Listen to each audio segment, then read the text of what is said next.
Hi, I'm Steve Atkins, and I'm the chair of Workstream 3, DSO transition of the ENA's Open Networks project.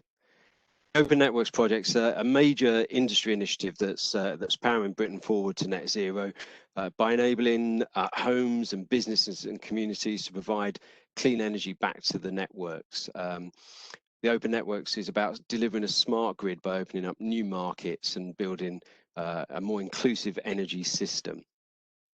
The idea is to help customers connect and break down barriers, to help them access multiple markets to provide services, but all the while reducing cost for consumers through more cost-effective planning. And it's a key initiative to deliver government policy set out in the Ofgem and BEIS Smart and Systems and Flexibility Plan, the government's industrial strategy, and the Clean Growth Plan. And we're taking a very much a learning by doing approach. We're using innovation funding to trial and test aspects of the various future electricity system options. More on the Open Networks can be found at the website, and there's a short animation on the project that can be found at that link on YouTube. And today we're going to talk about the DSO implementation plan, and that's a project deliverable that sets out a clear pathway to the implementation of distribution system operation, and it's a key input to the RIIO-2 business planning processes for networks as they look towards the future and the implementation of a smarter grid. And this implementation plan provides a consolidated view of the outcomes from open networks and industry to progress the transition and provide greater visibility of the implementation progress. It provides insights into actions implemented today, as well as those anticipated windows for future implementation. It gives stakeholders a tool to report or gives the networks a tool to report progress and identify barriers and gaps in delivering functionality. And the plan as it's being launched now represents a snapshot in time as at June 2020, but there's a plan for future update in Q1 2020 and then in 6-month periods thereafter. And the key outputs of the implementation plan, as you'll see in the following presentation, of an interactive roadmap that stakeholders can interrogate, and a report that supports how that roadmap was put together and how best to interpret the views.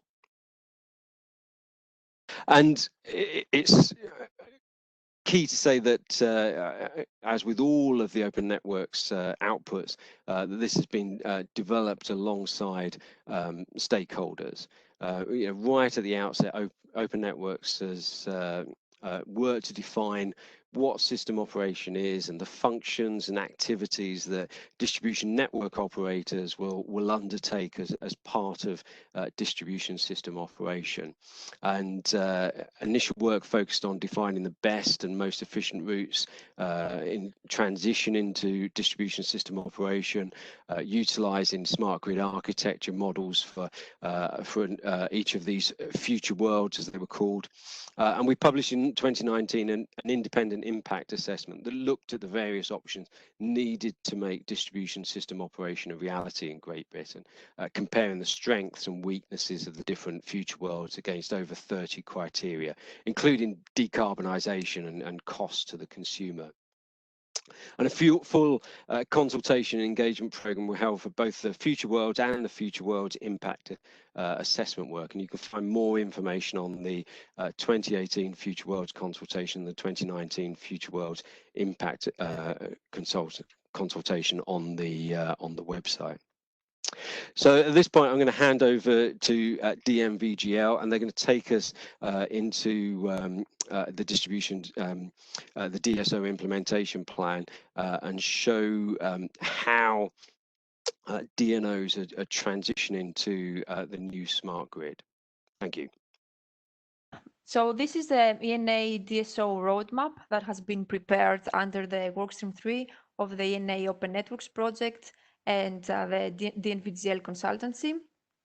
So the roadmap provides visibility of functions undertaken by all electricity network and system companies and system operators to deliver the distribution system operation transition. This is the roadmap page, and at the top of the page, there is this navigation bar. By clicking in these boxes, you can navigate across the different sections of the roadmap. This About section gives you an overview of the purpose of the roadmap and then some more information on how you navigate around. Now, if we click on the roadmap view, this is where you can see the timeline of each of the 8 DSO functions, as these have been developed by Open Networks. And you have also the option here to look at the time frame and select the time frame that you want to view the roadmap. So if you click on the bar of each function, you can get some more information about the function itself. For example, the purpose of the function, as this has been defined by Open Networks, the implementation period, the unique steps which contribute towards this function. In that case, we have 75 steps, and then we have 177 contributions by involved organizations. You can also see the progress of the contribution of each organization and then the perceived complexity.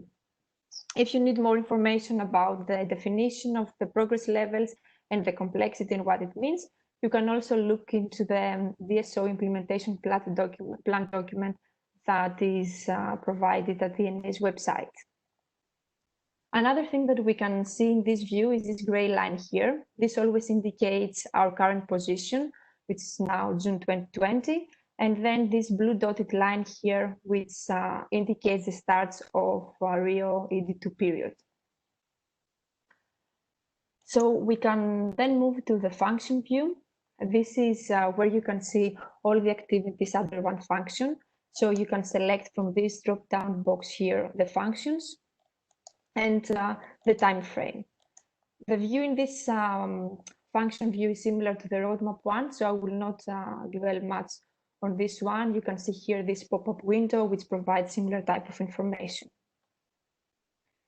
So if we now move to the activity view, this is where we can see all the steps that are included under one activity. And the first thing to do here is to select your function that you want to view and the activity. For example, we are now at function 1 and activity A. If I click on function 2 and I do not select any activity, then I don't get any data. But if I select one activity that it's under function 2, then this is where I can get all the information about the steps. One other thing that you will notice in this view is that the bars for each step have different colors. So each color indicates a different step type. So we can have a network action, we can have a development activity, a code change process, or a step which is an enabler. Again, if you want to find more information about the definition of the step types, you can refer back to the DSO implementation plan document. This is also a good point to explain a little bit on the time frames. So the short-term time frame shows all the steps and the progress in the last 2 months, as you can see here, up to 2 years ahead. If we now select medium term, so that gives us information of the last 1 year. In that case, we start from October 2019 up to 5 years ahead. And then if we select the long-term time frame, this is where we start from January 2020 and we go back until the end of the implementation for this function.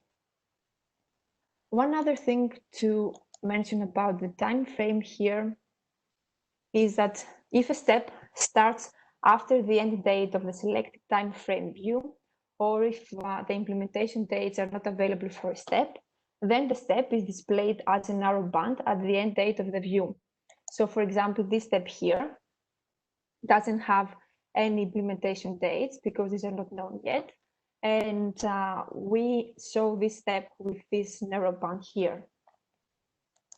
Similarly, I'll show another example. If a step has been completed before the start date, of the selected time frame, then this step is shown as an arrow band at the beginning of the roadmap. So for example, in this case, this step here has been completed before April 2020. It was completed in January 2020. And this is how we show this step with an arrow band here. Another thing that I would like to mention for this roadmap is that in most cases, the sequence of the steps also indicates some interdependency between the steps.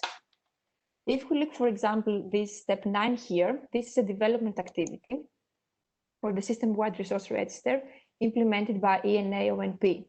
And then steps 10 and 11 are the network actions for network companies, and it's phase 1 and phase 2 of the implementation of system-wide resource register, while this step 12 here is a code change process, which is also relevant to the system-wide resource implementation. Now, if we click on the bar of one step, we can get more information about the step itself. So in this case, we see the description of the step, as this was defined by Open Networks for the development of this DSO roadmap. We can see also the implementation period of the step and the organization types which are involved. In this case, we have 6 DNOs who are all involved in this step. And then we can also see the progress of implementation. So again, in that case, 2 DNOs are not currently planning to implement this step. 1 DNO has initiated that, and 3 DNOs have completed it. Again, you can also see here information about the complexity level and and then we can also click on that link here, and then we can look into the document which is related to this step, and it provides more information about the step if you want to have another look. One more functionality which is also available to you in this roadmap is that you can have some more granular information about each step and what different organizations are doing towards this step. This is indicated by this column M here. So you can see that column M identifies steps that have been identified for implementation within the Open Networks project and contain granular data on implementation timescales by network company to monitor their progress. So for example, if I click on this step here, a table shows up at the bottom of my page, and then I can have all the information on the progress and the completion date of each organization. In some cases, we also have more information about this step. In that case, for example, we have a link which directs us to an associated website from the DNO. And I think this brings us to the end of the navigation of the DSO roadmap.